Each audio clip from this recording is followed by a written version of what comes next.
Hi there, welcome to my views and news. TPLF chairman Debretsion Gebremikhail just a few minutes ago held a press briefing. He responded to what PM Abiy said. PM Abiy said a few days ago, earlier this week, that a war could break out if TPLF holds party Congress. So is TPLF going to abandon the idea of holding the Congress or is going to press ahead with the Congress?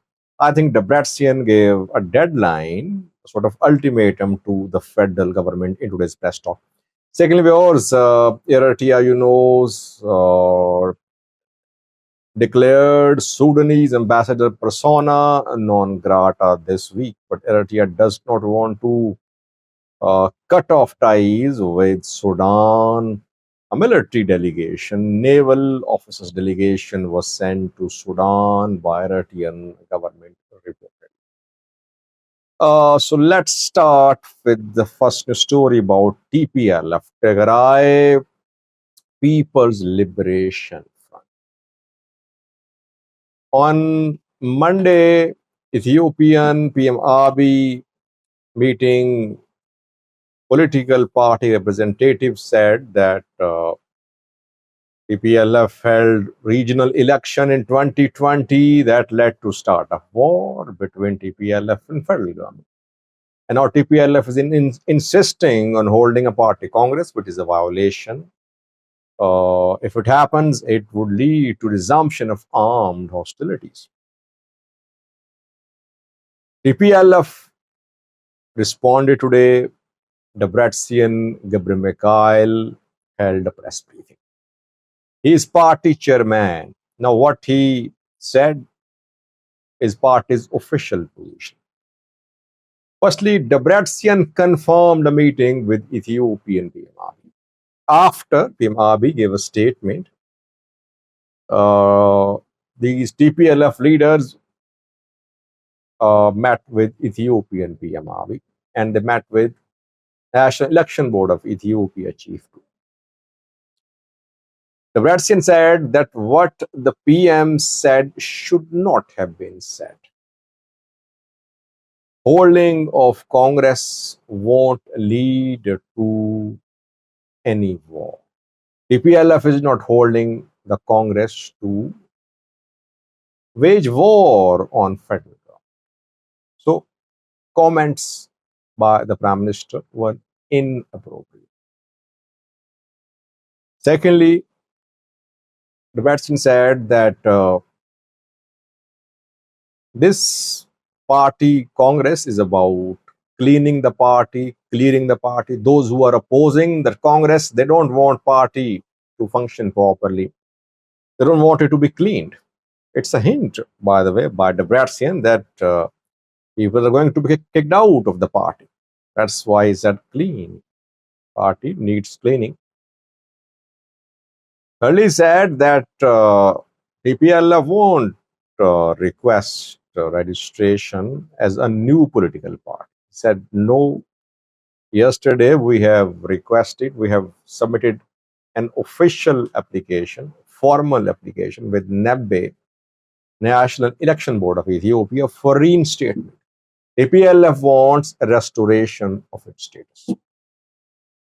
And he said that it's in accordance with Pretoria deal that TPLF is demanding restoration of its status, which is already delayed. It should not be delayed more. Talked about return of IDPs too.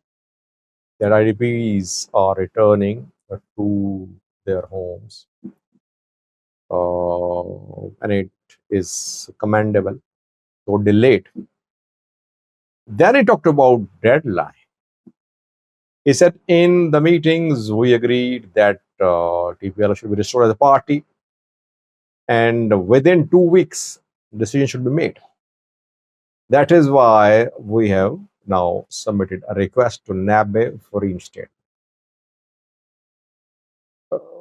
People are interpreting Debretsian's talk in different ways, but I think Debretsion today did not announce cancellation of the party congress. At the same time, he did not say that tomorrow or this week party congress will be held. I think that he will wait. Party will wait for 2 weeks, starting from yesterday. Today is day 2. 10 days remaining. 12 days remaining. If in 2 weeks party status is not restored, then we might see TPLF organize a party congress. He did not say that, but that's what I think he meant. Correct me if I'm wrong, but that's what I understood. Uh, of course, I rely on translation. Sometimes I make mistakes, but that's what I concluded. That he is not postponing the holding of party congress. At the same time, the congress won't be held in the next few days. It will be held after the expiry of 14-day period. Let's see what happens. Tension there. Though he denied, he said there is no conflict between federal government and TPLF, but conflict is there. Federal government is threatening TPLF. TPLF is saying, no, we won't cancel the holding of the party. Secondly, was Eritrea this week expelled Sudanese ambassador Khalid Abbas was given 72 hours. He was declared persona non grata by Eritrean government. Why? Sudanese government has confirmed. Sudanese Ministry of Foreign Affairs yesterday confirmed that Eritrea had declared Khalid Abbas persona non grata, but Sudan was seeking more information and clarity about this issue. Eritrea does not want to cut off ties with Sudan. Sudan can go for tit for tat reaction. It can expel Eritrean ambassador. It's not very likely because Sudanese government of Al Burhan does not want to lose allies. Eritrea has been an ally of Al Burhan government, but recently we saw that Ethiopia started getting closer to Sudanese General Al Burhan. Why did Eritrea expel Sudanese ambassador? Allegedly, he was trying to spy on the activities in Sawa. Khalid Abbas hired 2 people to spy on activities in Sawa, where Sudanese armed groups are being trained, reportedly. Eritrean intelligence agency got this information, and then Khalid Abbas was expelled. But Eritrea does not want to cut off ties with Sudan. Eritrea sent a delegation of its naval officers to Sudan a few hours ago, reported. 4 Eritrean naval vessels arrived in Port Sudan. They met with Sudanese leaders. They sent a special message from Isaias Afwerki, Eritrean president, to Sudanese military Sudanese government. The commander of these naval forces said that they are visiting Port Sudan in accordance with Isaias Afwerki president's directive about reinforcement of Eritrean backing for Sudanese leadership. So Isaias Afwerki is telling Sudan that what happened in terms of expulsion of ambassador is an individual act. Ambassador crossed red lines, he was fired, he was expelled. It does not mean that Eritrea wants to cut off ties with Sudan. Eritrea backs Sudanese military leadership. Let's see how Sudan responds. Al Burhan government would respond to the expulsion of its ambassador. That remains to be seen.